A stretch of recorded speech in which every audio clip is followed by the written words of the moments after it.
کچھ لوگ کہتے ہیں میں اچھے کے ساتھ اچھا ہوں، تو اچھے کے ساتھ تو ساری دنیا اچھی ہوتی ہے، آپ نے اس میں کیا کمال کیا؟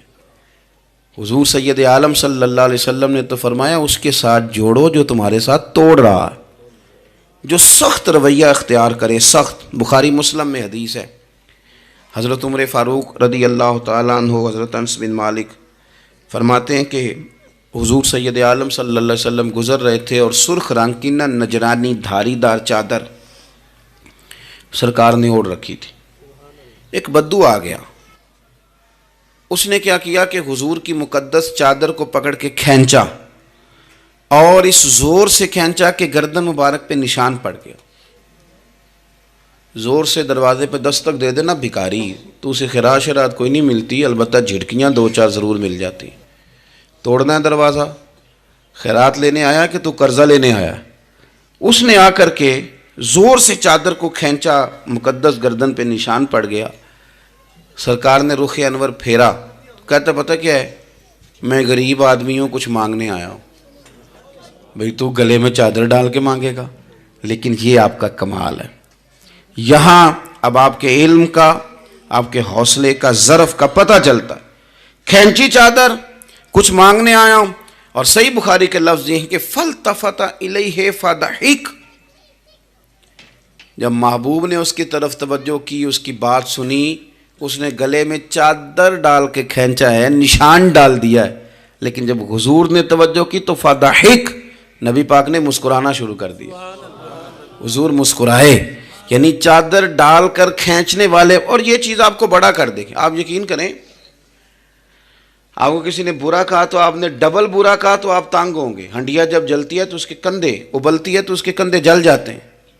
آپ کسی کو اینٹ کا جواب پتھر سے دے کے پریشان ہوں گے، لیکن اگر آپ نے کہہ دیا نا چل یار موج کر، ہور کر لے دو گلا، اور آپ ہنسیں، یہ بڑی پاکیزہ سزا ہے دشمن کے لیے، بڑی صاف ستھری۔ جتن جتن تے ہر کوئی کھیڑے، ہارن کھیڑ فقیرہ، جتن جتن تے سارے لوگ کر دینا کام جتنے آلہ، میں نے جیتنا ہے۔ تو درویش کہتے ہیں جتن جتن تے ہر کوئی کھیڑے، تو ہارن کھیڑ فقیرہ، اوے جتن دا مل کوڈی پیندائی، ہارن دا مل ہیرا، ہارن دا مل ہیرا۔ کبھی کبھی ارادہ کریں چل کوئی بات نہیں، کر لے یار، پھر کیا ہے۔ اور یہ کام آئے گی چیز بہت زیادہ۔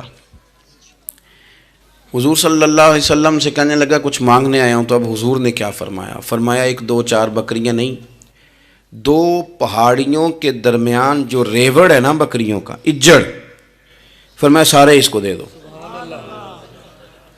اب اس نے وہاں تو کوئی جملہ نہیں کہا، گھر چلا گیا اپنے گاؤں قبیلے، اور وہاں جا کے لوگوں سے کہنے لگا سارے ادھر بیٹھے ہو، جاؤ دوڑ جاؤ مدینے جا کے مصطفیٰ کا کلمہ پڑھو۔ کہنے لگے وہ تو اتنا دیتے ہیں کہ غربت کا ڈر بھی دور ہو جاتا ہے۔ تو نبی پاک صلی اللہ علیہ وسلم کا ان لوگوں کے ساتھ جو ان پڑھ ہیں، جو ساتھ ہیں، آج ہمارے بچے اپنے ابا جی کو بھی کہہ دیتے ہیں تسی پڑھے نہیں، ان دور بدل گیا ہے۔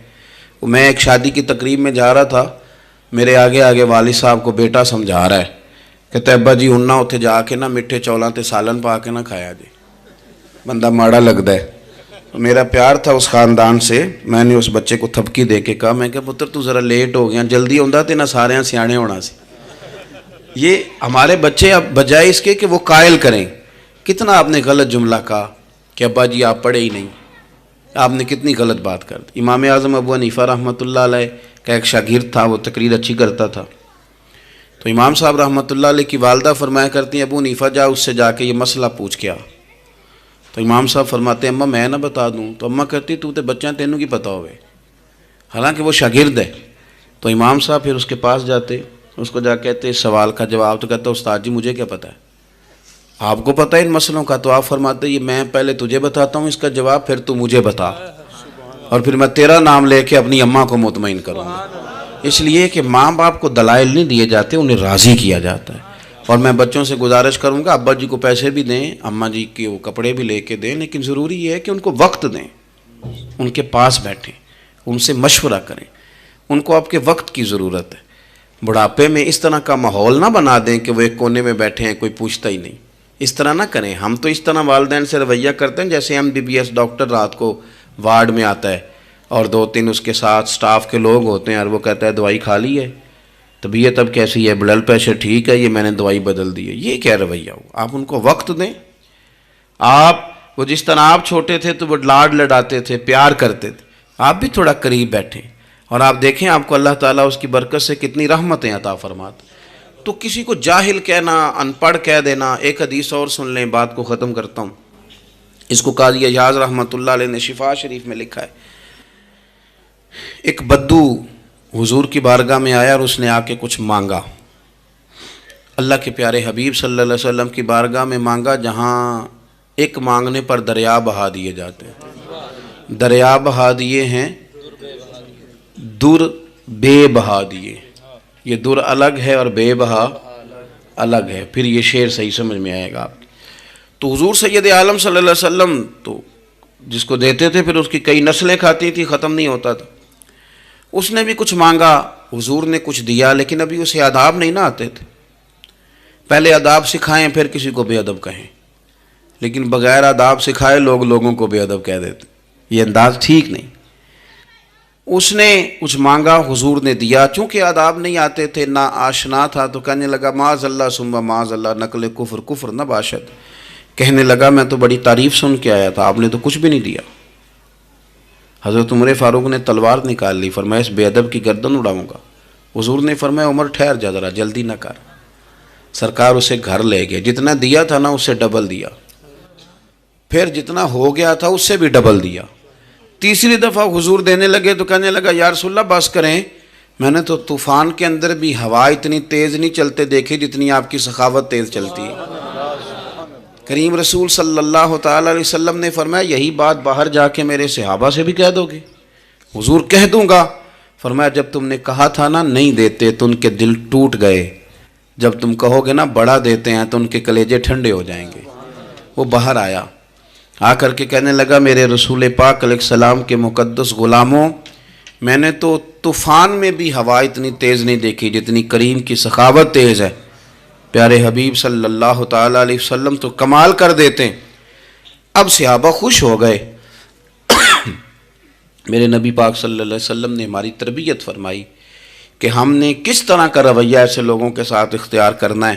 حضور فرمانے لگے عمر اگر تم اس سے پہلے قتل کر دیتے جو اس نے کہا تھا تو یہ دوزخ میں جاتا, اور اب جو کہہ رہا ہے اس پر مرے گا تو رب اسے جنت عطا فرمائے گا. حضور فرمانے لگے عمر میری اور تمہاری یعنی میری اور میری امت کی مثال اس آدمی کی مثال کی طرح جس کی اونٹنی بھاگ گئی تھی, ناک سے نکیل نکل گئی تھی. بہت سارے لوگ آئے اسے پکڑنے کے لیے, ہاتھوں میں نیزے تھے, ڈنڈے تھے, تلواریں تھیں, پر وہ کسی کے قابو نہ آئی. زخمی ہو گئی پر کسی کے قابو نہ آئی. حضور فرماتے ہیں پھر اس کا اپنا مالک آ گیا. اس نے تھوڑا سا چارہ اٹھایا, میری طرف دیکھیے گا جی, چارہ اٹھایا, اونٹ اس نے اس کو تھپکی دی, بغیر کسی کی مدد کے ناک میں نکیل ڈالی. پھر اونٹنی پر سوار ہوا اور کہنے لگا لوگوں تم نے میرے جانور کو بڑی تکلیف دی, اونٹنی میری ہے, اسے سنبھالنے کا طریقہ بھی مجھے ہی آتا ہے. گویا حضور فرما رہے ہیں عمر یہ امت میری ہے تو اسے کس طرح سنبھالنا ہے یہ طریقہ بھی مجھے ہی آتا ہے. ان کی کہاں کس بنیاد پر کس رنگ میں تربیت کرنی ہے یہ میں جانتا ہوں. ہمیں اگر ہماری زندگی انصاف والی ہو, عاجزی والی ہو, اطمینان والی ہو, عاجزی بھی دل کا نام ہے, اطمینان بھی دل کا نام ہے. بہت سارے گردنیں جھکانے والے بھی عاجز نہیں ہوتے. اپنے دل سے تہیہ کر لیں کہ میں کسی شخص کو بھی اپنے سے چھوٹا نہیں جانتا, کمزور نہیں جانتا. میں کسی شخص کے بارے میں بھی یہ رویہ نہیں رکھتا کہ یہ کوئی برا ہے. اگر کہیں ضرورت پڑے تو کسی کی اصلاح کریں. اگر وہ اصلاح قبول نہ کرے اور آپ کو محسوس ہو کہ یہ معاملہ آپ کے بس میں نہیں تو پھر بھی اس کے لیے دعا کریں. کسی کونے میں جا کر کے تنقید کرنے کی اجازت نہیں ہے. اپنے آپ کو سمیٹیں, سوچوں کو بکھرنے سے سمیٹیں, اچھا سوچا کریں. جو لوگ اچھا سوچتے ہیں وہ صحت مند رہتے, ان کی سوچیں تازہ رہتی. آپ ہر ایک کے بارے میں خیر کا رویہ اختیار کریں اور مثبت پہلو تلاش کریں. آپ